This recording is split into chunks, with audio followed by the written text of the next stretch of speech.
Alhamdulillahi Rabbil Alamin. Wassalatu wassalamu ala ashrafil anbiya'i wal mursalin Sayyidina wa maulana Muhammadin wa ala alihi wa sahbihi ajma'in.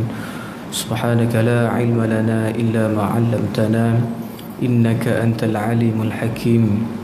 Qala rabbi shrah li sadri wa yassir li amri wahlul 'uqdatam min lisani yafqahu qawli. ولا حول ولا قوة إلا بالله العلي العظيم. Alhamdulillah, pertama sekali kita panjatkan kesyukuran kita kehadrat Allah Subhanahu wa taala kerana dengan limpah kurniaan Allah, kasih sayang daripada Allah, masih lagi Allah beri kita pinjaman nyawa, masih lagi Allah menggerakkan segala tubuh badan kita supaya kita sentiasa dapat beribadat kepada Allah Subhanahu wa taala. Alhamdulillah, kita di negara kita semakin pulih daripada satu virus yang sangat dahsyat yang melanda dunia. Alhamdulillah juga dalam 2 hari ini tiada langsung kes tempatan, kan? Dan saya pun dah lama sangat tak jumpa tuan-tuan, rindu. Sungguh saya cakap memang saya ada perasaan rindu, tapi nak cakap macam mana, tak boleh nak hari sini, kan? Nanti kalau saya mari juga tuan-tuan jumpa saya dalam lokak nanti, jadi syukur pada Allah, Allah temukan kita juga, kan? Ada hikmah di sebalik penyakit yang Allah hantar ke atas dunia ni. Kita dapat solat berjemaah di rumah bersama anak isteri kita. Kita dapat meluangkan masa bersama dengan anak isteri kita dengan ini lebih, yang mana saya juga rasa bersyukur pada Allah. Asbab daripada PKP hari itu, tak boleh ke mana-mana, kena duduk rumah aja. Allah kurniakan saya seorang cahaya mata. Tapi itu kuasa PKP tu. InsyaAllah bulan 12 nanti lahirlah kan, kuasa PKP. Yelah, duduk saja rumah, tak? Kitab habis baca dah, kitab habis baca dah, ngulang Quran semua dah, khatam dah, tak ada buat apa kak. Kita buat kerja lah sikit, kan? Dah adalah hasil dia tu. Alhamdulillah, syukur pada Allah. Saya tengok tuan-tuan semua nampak sihat, kan? Alhamdulillah. Tak apalah kita sembahyang jarak-jarak, kan? Ada orang dekat Ipoh, dia baru 3 hari lepas ke 4 hari lepas saya makan dengan seorang imam masjid dekat rumah saya ni. Lepas isyak makan dengan dia, kemudian datang seorang ahli jemaah masjid tu.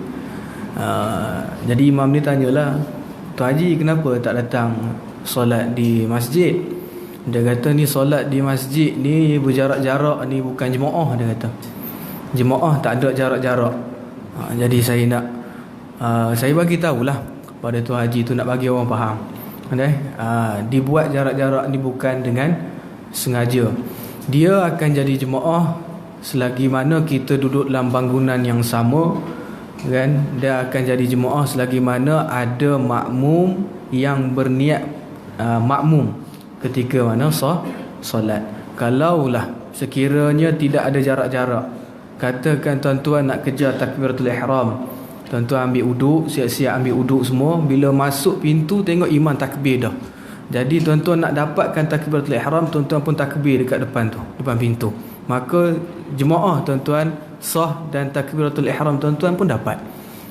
Kemudian barulah tuan-tuan berjalan dan masuk ke dalam saf. Tapi jangan berjalan macam biasalah, jalan ikut turutan dia.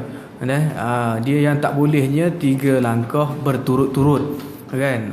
Kalau kita langkah kita tu 1000 langkah pun tak apa, tapi yang tak bolehnya berturut-turut dan ada niat untuk bermain, maka batal lah sembahyang kita tu, kan? Jadi itulah. Jadi sebenarnya kita dalam negara kita dah ada para ulama, kan? Alhamdulillah juga Allah kurniakan menteri agama kita yang betul-betul ahli agama, kan? Bukan ahli politik tapi ahli agama.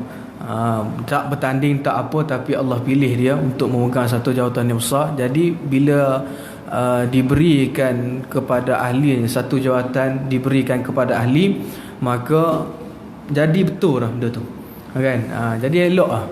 Saya sebenarnya tuan-tuan gemuruh sikit ni, dah lama tak kuliah, berpeluh dah tangan ni, berpeluh sikit. Ni kuliah saya yang ke-6 kat Ipoh tu adalah, tak semua masjid surau di Ipoh dah start kuliah. Dia ni kuliah saya yang ke-6. Bila saya kira-kira balik, ini kuliah saya yang ke-6. So gemuruh tu ada lagi ni, berpeluh ni, jadi tuan-tuan jangan jeling-jeling saya sangat, takut tak bercakap nanti. Okey, baik, InsyaAllah kita sambung semula pengajian kitab Muhimmah pada muka surat yang ke-16, betul kan? Maka adalah atas sekali, baris ketiga daripada atas, tengah-tengah, baris ketiga daripada atas, tengah-tengah.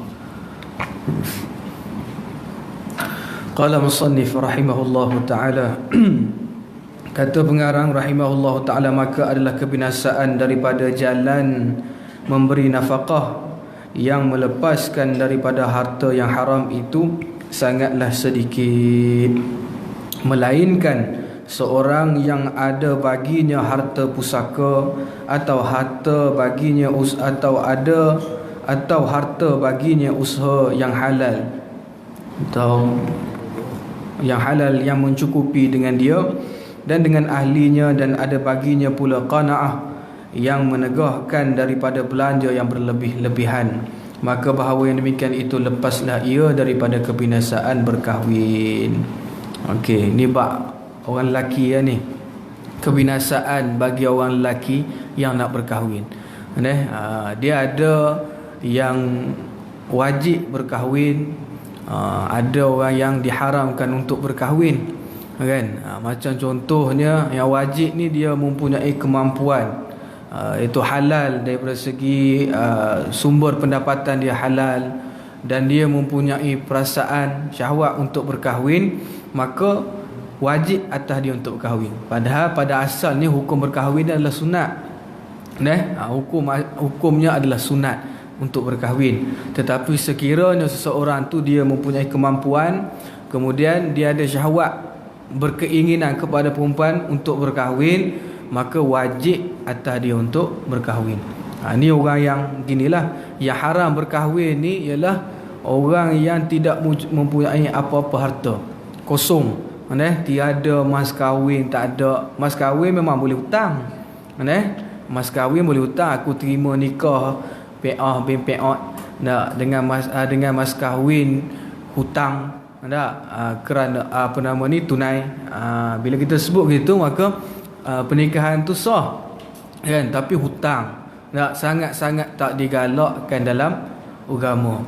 Nabi bagi tahu dah, perkahwinan yang paling berkat, yang paling barakah ialah mas kahwin yang paling murah. Kita mungkin dulu, sekarang ni saya tengok antara negeri-negeri mereka ada menetapkan mas kahwin. Kita yang mahalnya apa dia? Mas kahwin ke hantaran? Hantaran tu yang peliknya tu, kan? Yang peliknya hantaran tu pula yang mahal. Mas kahwin kalau ikutkan, kalau kita nak mas kahwin, hantaran ni sekadar hanya untuk buat kenduri kendara aja. Lepas tu saya ada baca satu artikel dalam surat khabar mengatakan perempuan hantaran, ni hantaran dalam negara kita, perempuan yang SPM saja pun 7,000 SPM. Semayang tak kerti hala lagi, boleh SPM saja. Kemudian hak boleh ijazah, hak boleh diploma 10 ke 12,000. Yang boleh ijazah 12 ke 15,000. Lepas tu saya baca lagi yang mempunyai ijazah kedoktoran, dia punya mas kahwin paling tinggi lah 25 ke 30,000. Dia punya hantaran dia cukup mahal. Sedangkan Nabi kata hantaran ni dia sekadar kenduri je. Nabi kata dah, kenduri ni tak perlu nak buat yang terlalu hebat, kan? Kita tak perlu nak buat hebat-hebat. Kalau kita ada kemampuan yang macam mana sekalipun, kita tak boleh buat terlalu hebat. Cukup sekadar kita buat biasa yang boleh menjemput orang, Tak, kita target berapa orang kita jemput? 1,000 orang. Kita buat awal 1,000 tu, ala kadar sudah ini pengantin mesti nak kena sewa kereta Velfire. Ada tuan-tuan mesti nak kena pakai baju pengantin yang ada reband di tekak ni. Tak, ambil tali rupiah sudah lah. Tak payahlah nak tempah-tempah. Lepas tu nak sewa lah ni tuan-tuan. Baju nikah sewa. Baju nikah, you buat sewa baju nikah, baju bersanding, sewa. Sedangkan mu pakai kain plekat dengan baju pakoda pun tak apa dah. Pakai baju kain plekat. Lepas tu pakai baju pakoda, pakai piah sengit sikit. Beres. Tak ada masalah. Tapi kenapa benda gini? Kerana tidak ada sifat qanaah. Ni dia ada sebut dalam ni tadi ni. Kerana tidak ada sifat qanaah, membuatkan kita nak berlaku buat. Tak apalah nikah. Dia kata buat mahal-mahal tak apa. Pasal apa? Nikah sekali seumur hidup. Siapa kata nak nikah sekali seumur hidup? Nampak tak? Belum tentu lagi. Dan molek tahun kedua nikah seorang lagi. Nampak tak? Jadi kita tak tahu. Tak usah kita kata mesti nak kena buat hebat-hebat. Tak. Cukup kita mesti kena ada mempunyai sifat qanaah. Tak. Yang mana kita mampu. Nampak tak? Qanaah ni maknanya kita ni mempunyai kemampuan. Kita mampu sewa itu, sewa ini, mampu belaka. Kan? Tetapi kita tak ambil, walaupun kita mampu, kita tak ambil sewa tu, tak ambil sewa ni. Tak. Kemudian kita hanya memilih cukup sekadar yang biasa-biasa sudah. Ni sifat qanaah yang dipuji oleh syarak bagi kaum lelaki. Dia sangat-sangat dipuji oleh syarak. Sebab apa? Sebab dia ada kemampuan. Contohlah kan, macam contoh telefon lah. Ada telefon harga 1,000, ada telefon harga 2,000, ada telefon harga 5,000. Dia mampu beli hak 5,000, tapi hak 2,000 tu padam molek dah, comel dah. Maka itulah panggil sifat qanaah. Dia memilih yang harga 2,000 berbanding 5,000. Cuma bezanya apa? Bezanya jenama. Tak, dia punya dalam dia semua sama. Tak, boleh tangkap gambar, boleh WhatsApp, boleh Facebook, boleh tu, boleh ini. Cukup lengkap dah. Tapi kita memilih yang lebih murah. Tak, walaupun kita mampu yang mahal. Ni dipanggil sebagai sifat qanaah. Jadi pengarang kata ramai lelaki yang mempunyai harta yang haram. Dia akan jadi kebinasaan pada dia kerana dia akan memilih yang haram untuk diberikan kepada ahli keluarga dia. Kecuali melainkan dia kata seorang yang ada baginya harta pusaka. Kalau dia ni kosong, zero, tak ada apa-apa, kan, maka boleh datang kebinasaan tu kepada dia. Kenapa? Kerana dia akan memilih yang haram bagi dia. Tak? Dia kosong, tak ada apa harta tak ada. Lepas tu bila berkahwin, isteri minta tu, tak? Barang yang wajib pada isteri, sediakan rumah, pakaian dia apa semua, kan? Dia kena bagi semua tu dalam keadaan dia tidak ada kemampuan, maka dia akan memilih yang haram untuk berikan pada isteri. Ini dipanggil sebagai kebinasaan bagi kaum lelaki. Melainkan seorang yang ada baginya harta pusaka. Dia kosong tak apa, tapi dia harta pusaka tok nenek dia tu juta. Maka tak datang kebinasaan tu kepada dia. Pasal apa? Dia ada harta pusaka. Dia tak ada pitih kat dia pergi jual tanah. Dia tak ada pitih kat dia buat tu, dia jual tu, dia jual ni, dia pergi gadam, dia tu gadam. Dan ni pasal apa? Dia ada harta pusaka yang ditinggalkan kepada dia. Walaupun dia tak ada satu sen habuk pun, tapi harta pusaka tu tadi adalah harta yang halal. Maka bila dia ada kesusahan pada diri dia boleh jual. Maka tak datang kebinasaan tu pada dia. Tapi kalau harta pusaka tak ada apa pun tak ada, betul-betul kosong, bila nikah tak mampu beri nafkah kepada isterinya, maka dia akan mengambil yang haram untuk diberikan kepada isteri dia. Nampak tak?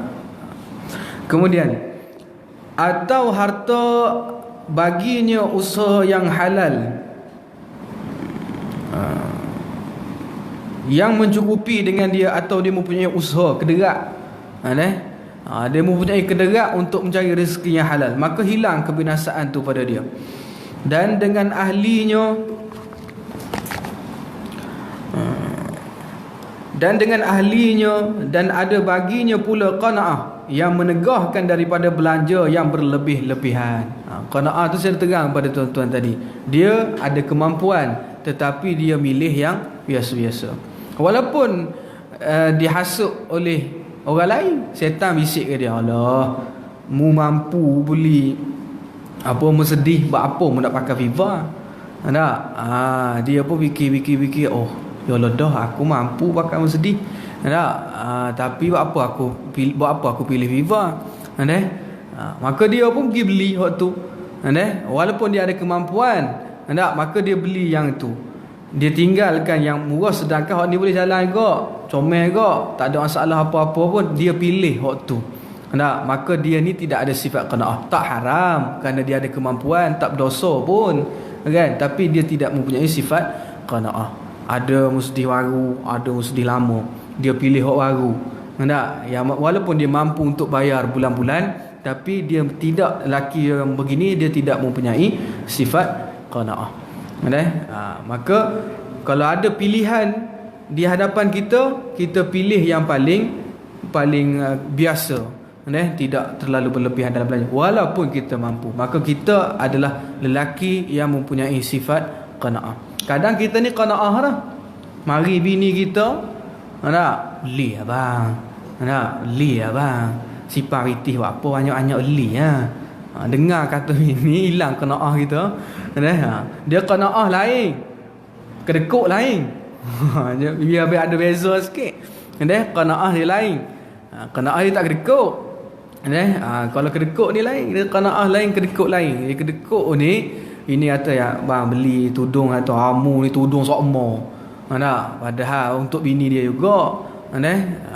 Bang beli tu produk-produk buat cantik muka saya bang.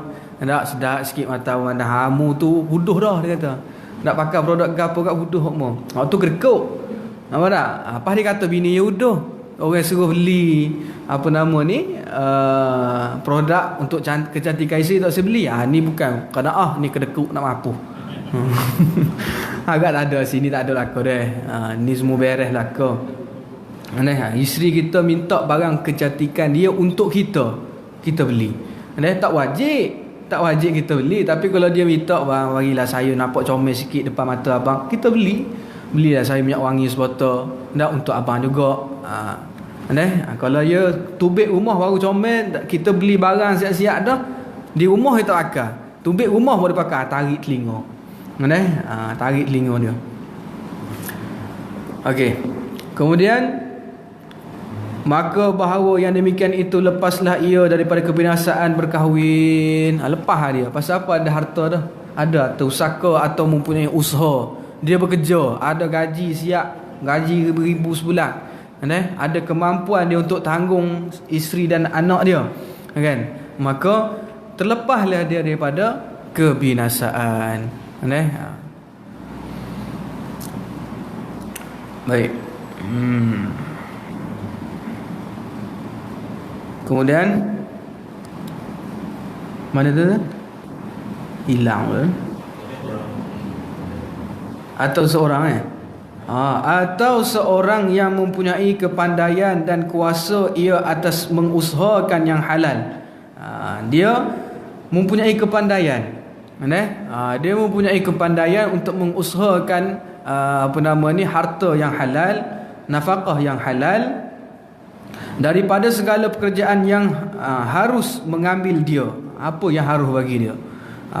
Seperti umpamanya, seperti mengambil kayu di hutan. Dia tahu. Dia tahu cara nak ambil kayu kat hutan macam mana, ni kayu apa yang boleh buat duit, kayu apa boleh buat sapah. Dia tahu belaka. Bila dia tahu gitu, tak apalah, terlepas dia daripada kebinasaan tu. Atau mengambil perburuan. Dia buru. Dia buru di hutan, dia tengok ada apa-apa burung ke, barang-barang hak boleh makan. Jangan ambil barang yang haram dimakan pas dia jual. Tak boleh. Umpamanya dia pandai tembak babi. Dia pandai tembak babi, dia tembak babi, dia pergi jual ke Cina, suruh makan. Tak boleh, pasal apa? Binatang tu haram dah. Jadi dia ambil hak halal lah. Burung ke, apa ayam hutan ke, Ayam hutan ni mahal tuan-tuan. Kat Ipoh ada lah orang jual. Sekilo tu RM85. Ayam dia boleh tahan besar jugalah. Saya ingat kalau timbang pun ada dalam sekilo 2 kilo lebih kot. 2 kilo ke 2 kilo lebih. RM85 di Super Kinta Ipoh. Saya pernah tanya, dengar 85 tak payah. Aku makan kaki ayam sudah. 85. Kalau beli daging boleh 3 kilo. Beli daging apa? Daging Batam Pinang boleh 3 kilo dah. Nak makan ayam hutan. Tunggulah kalau darurah esok masuk hutan boleh makan. Kawan saya ajak saya masuk askar Wataniah. Nerak aku masuk hutan. Tak kerti. Kawan saya kata, jomlah kita masuk askar Wataniah. Tak kerti saya tuan-tuan. Okey. Kemudian dia kata serta mengambil kayu di hutan atau mengambil perburuan di hutan atau dalam perbuatan yang tiada takluk dengan raja-raja, maka demikian itu lepaslah ia daripada kebinasaan berkahwin. Dia nak kepada hilang kebinasaan berkahwin. Kita memang ada orang dia berkeinginan tak berkahwin, tapi dia tak ada mempunyai harta dan dia tiada kemampuan untuk menyara isteri dan bakal anak dia. Dia tak boleh nak sara, dia tak boleh nak pegang anak isteri. Dia tahu dah kalau aku nikah pun pakat jimat saja. Waktu je yang aku nak pegang anak bini. Rasa tak ada. Pitih tak ada. Dia sendiri mengaku pada diri dia tiada kemampuan untuk memelihara isteri anak dia. Maka kalau dia berkahwin juga, maka binasa lah. Maksud binasa tu bukan dia akan cerai, tidak.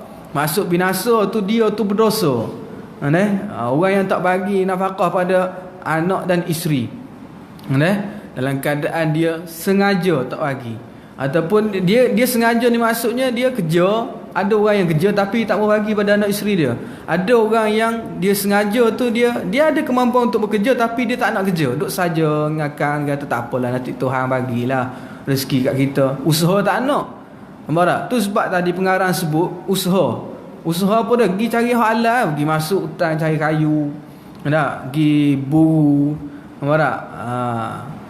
Tak apalah kalau buat gitu kak. Tapi dia tak ada kemampuan apa-apa. Tiada kemampuan apa-apa, maka haram bagi dia untuk berkahwin. Maka nak tahan syahwat dia macam mana? Nabi kata nak tahan syahwat kenalah berpuasa. Ada sebut dalam sebuah hadis dalam kitab Hidayatus Salikin, Nabi sebut bahawasanya orang yang berpuasa, orang yang solat, orang yang melakukan amal kebajikan, dia buat sedekah, dia buat apa-apa amal ibadat, maka Allah akan berikan kepada dia pahala 10 hingga 700 pahala ganjaran yang Allah akan bagi pada dia. Tapi dalam hadis tu Nabi sebut bahawasanya kalau orang yang berpuasa, Allah yang akan balas pada dia. Makna lebih daripada 10 hingga 700 pahala tadi. Daripada 10 hingga 700 ganjaran. Maka dapat lebih lagi. Pasal apa? Orang yang berpuasa, dia puasa tu kerana Allah. Dia berpuasa tu untuk Allah. Kenapa orang yang berpuasa ni banyak pantang larang yang dia kena jaga. Mata, telinga, lidah, mulut, lidah dia, kemaluan dia, tubuh badan dia kena jaga belaka. Bila dia kena jaga tu, maknanya Allah sangat kasih bagi orang yang suka berpuasa. Maka kalau kita ada kemampuan untuk berpuasa, maka puasalah. Seperti mana Nabi sebut, puasa yang paling terbaik, yang paling disukai oleh Allah Subhanahu wa taala ialah puasanya Nabi Daud. Sebab apa? Pasal pula Nabi Daud, pasal Nabi Daud ni puasa dia sehari dia puasa, sehari dia buka. Sehari dia puasa, sehari dia buka. Sehari dia puasa, sehari dia buka. Jadi tuan-tuan tengoklah dalam masa 1 tahun tu ada berapa hari? Daripada mula dia dilantik sebagai seorang rasul, sampailah wafatnya Nabi Daud, dia akan buat begitu. Sehari puasa, sehari buka, sehari puasa, sehari buka. Tapi masa tu tak ada lagi lah tarikh-tarikh ni, hijrah tahun-tahun ni tak ada lah. Tapi selama kehidupan dia tu, itulah yang dia lakukan. Sehari puasa, sehari buka. Sehari puasa, sehari buka.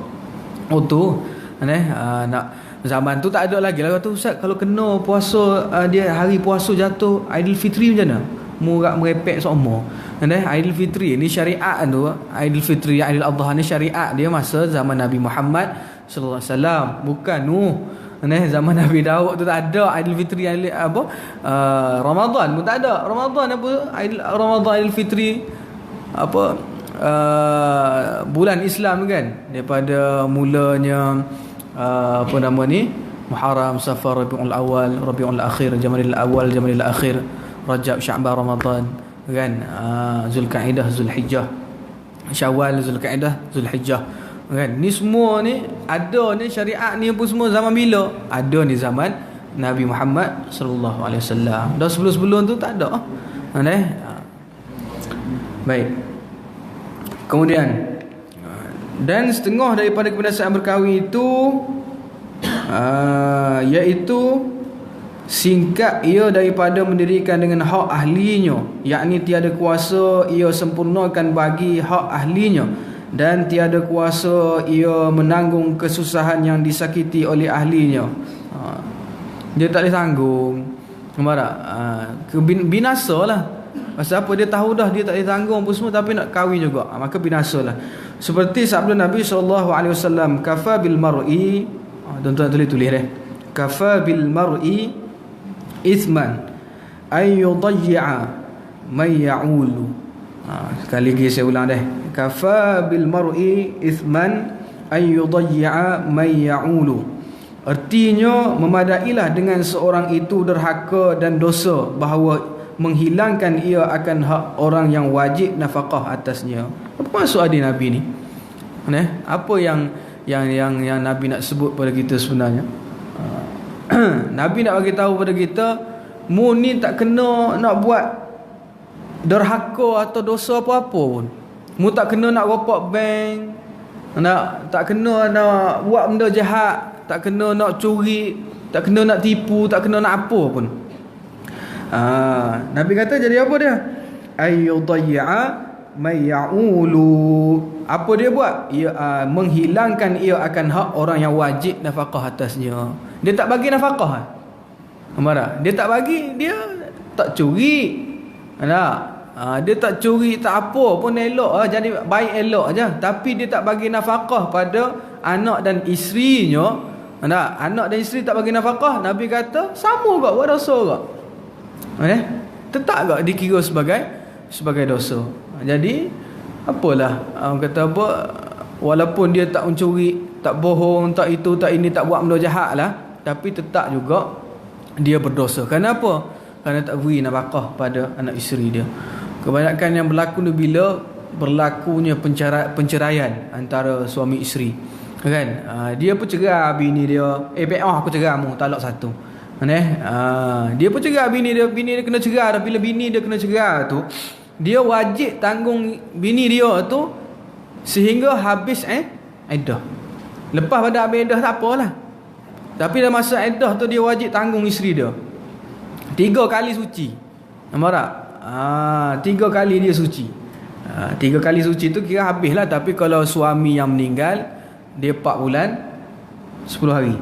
Tapi kalau dia bercerai hidup 3 kali suci, tak habis.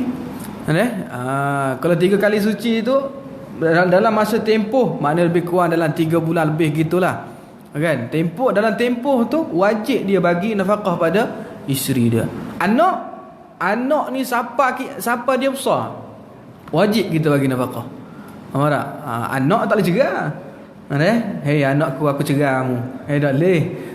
Isteri cerai tanggung 4 bulan 10 hari, 3 kali suci kat beres Tanggung isteri kita 3 kali suci, 4 beres dia. Dia kita hak kita. Tapi anak wajib kita bagi nafkah. Siapa? Siapa dia besar. Tak bagi dikira hutang. Tak bagi dikira hutang. Nampak tak? Dah kalau atas anak dia sebulan 500. Seorang anak dia sebulan 500 dia kena bagi. Anak dia ada 2. Anak dia ada 2. Maka dia pun bagi dia langsung tak bagi pada anak dia, jadi 1,000 lah jumlah dia tu. Anak dia 2 orang, seorang 500, anak dia 2 orang, jadi jumlah 1,000. 10 tahun dia tak bayar. 12 bulan kali 10 berapa tuan-tuan?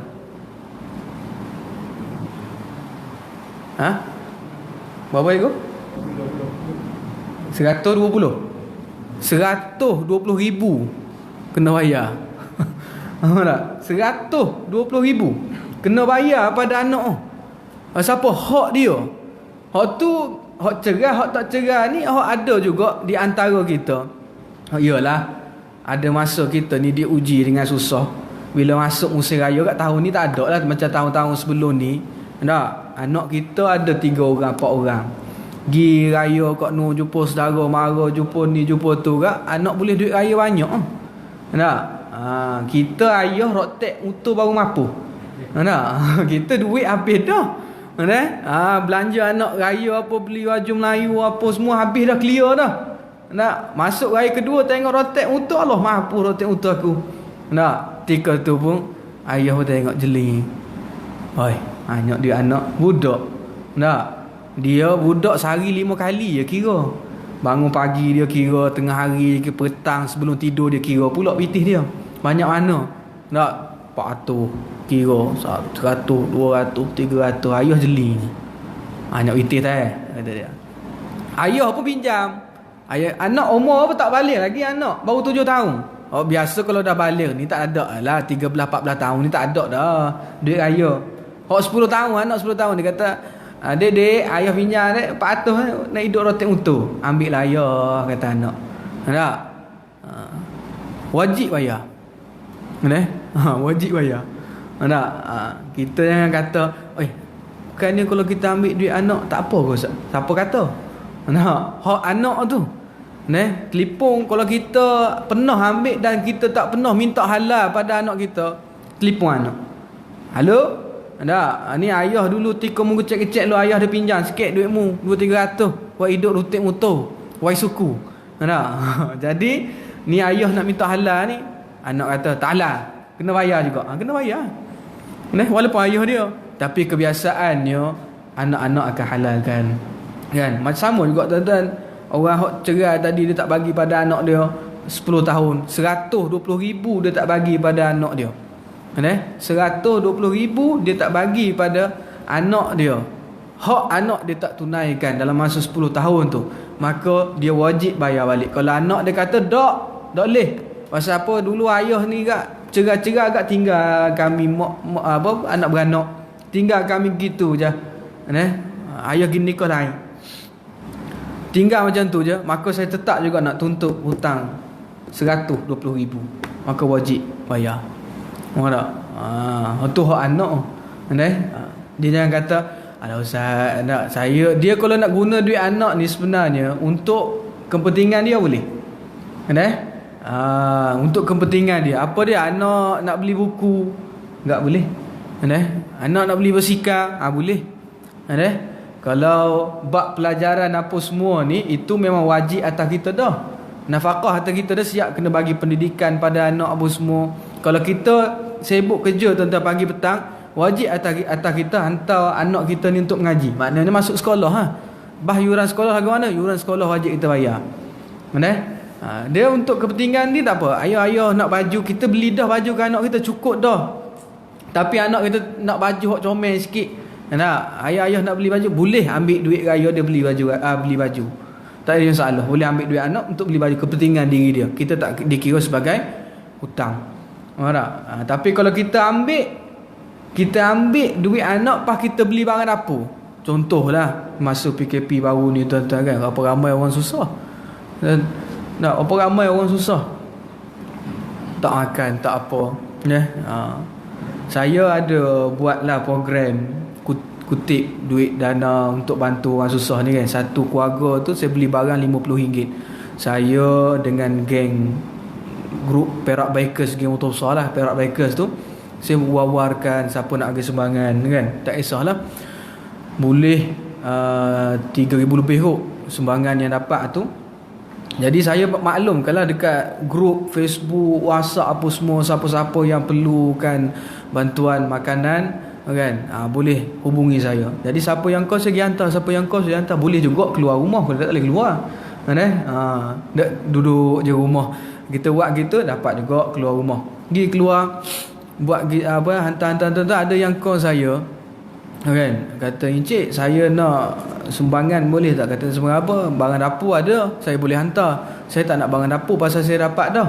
Lepas tu nak apa? Nak duit, dia kata. Nak duit. Duit tak ada, saya kata. Kalau barang ada, saya tutup. Duit ada, tapi kalau nak barang kita hantar. Ada yang lain, tuan-tuan, dia nak apa tau? Nak beli susu anak. Susu satu botol tu 180. Susu jenis apa saya lupa. Dia call saya tu, dia cakap dia nak beli susu harga 180. Saya kata, "Mu anak aku minum susu harga RM20. Nak mu 180 negat aku nak beri ke mu." Lepas tu saya kata tak apalah. Yang 180 saya tak boleh bagi, saya bagi dia RM20 untuk beli susu Dash Lady. Padahal dah lah. Tak mampu dia, kita kena, orang kata apa, dalam keadaan begini kita kena bersederhana. Tuan-tuan tengoklah tahun raya tahun baru ni kan, raya puasa. Mana ada orang beli baju raya baru, tuan-tuan? Ada tu adalah, tapi tak ramai. Tu saya kata ada hikmah. Allah nak ajar kita supaya berjimat cermat, tak seperti raya sebelum-sebelum ni. Kenapa Allah pilih dalam masa bulan Ramadan, dalam bulan Syawal kita kena dalam keadaan macam ni? Kerana ada hikmah dia di sebalik benda tu. Sebelum ni kita berbelanja raya saja habis 3-4 ribu. Tahun ni kan tak ada. Tak pakai baju raya tahun sudah. Tahun ni benda yang sama sahaja kita pakai. Tak ada baju raya baru apa, tak ada kuih raya tak beli sampai 300-400 ringgit. Kebanyakan buat sendiri. Sebab apa? Ada masa yang banyak di rumah. Itu kata ada hikmah di sebalik. Kalau kita pandang positif setiap ujian yang Allah bagi pada kita, maka kita akan nampak jadi kebaikan lah benda tu. Tapi kalau kita pandang pada negatif, maka benda tu akan jadi tak baik pada kita. Jadi itu sebab ulama ajar pada kita kena sentiasa bersangka baik dengan Allah. Setiap ujian yang kita terima, sangka baik dengan Allah. Kalau kita kena ujian, kita bersangka buruk, apa Allah Ta'ala buat aku macam ni, tahu dah aku susah, kena PKP aku bertambah susah, tak patut Allah buat aku gini. Bila kita sangka buruk begitu, kan, bila kita sangka buruk begitu, maka akan jadi buruk pada kita.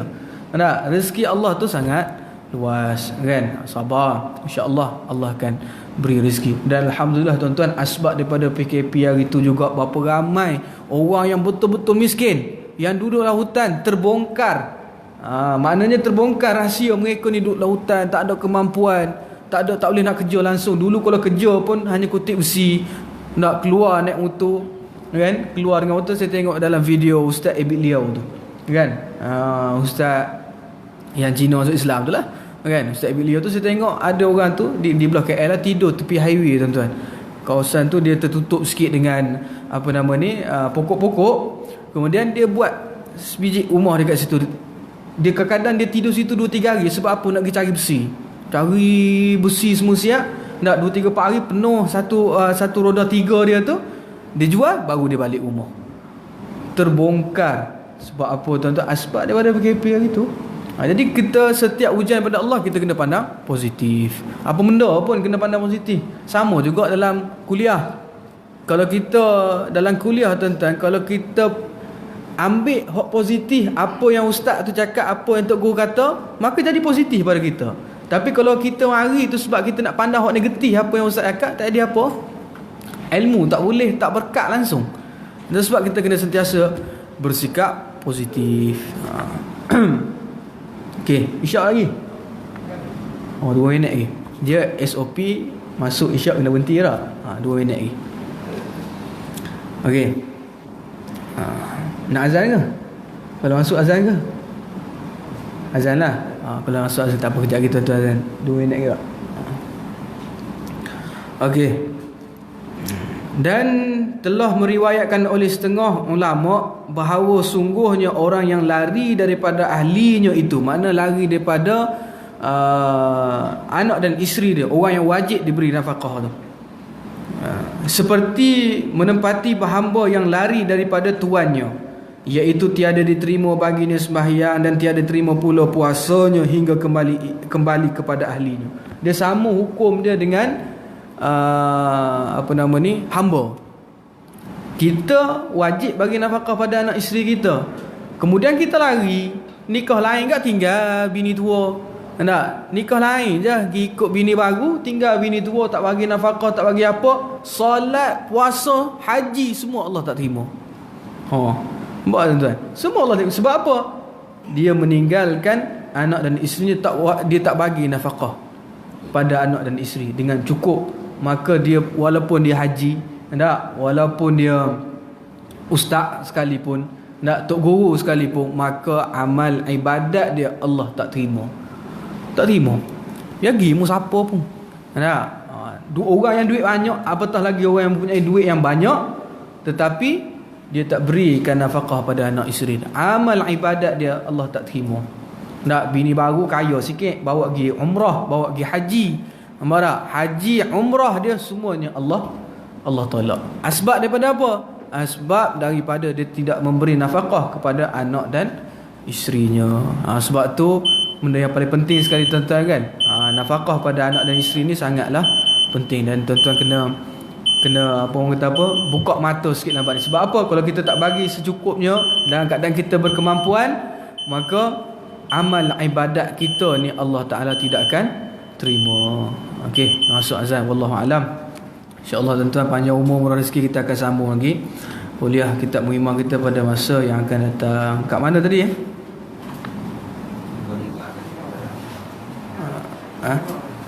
telah meriwayatkan oleh ulama tu lah. Kita betul situ, tuan-tuan tanda situ. Dan telah meriwayatkan oleh setengah ulama bahawa sungguhnya orang yang lari daripada ahlinya seperti menempati hamba yang lari daripada tuannya. Tuan-tuan tanda situ. Saya tak bawa tanda pula. Wallahu a'lam. A'udzubillahi minasyaitonirrajim. Bismillahirrahmanirrahim. Alhamdulillahil alamin wassalatu wassalamu ala asyrafil anbiya wal mursalin wa ala alihi wa sahbihi ajma'in. Allahumma arinal haqqa haqqan warzuqna ittiba'ah wa arinal batila batilan warzuqna ijtinabah.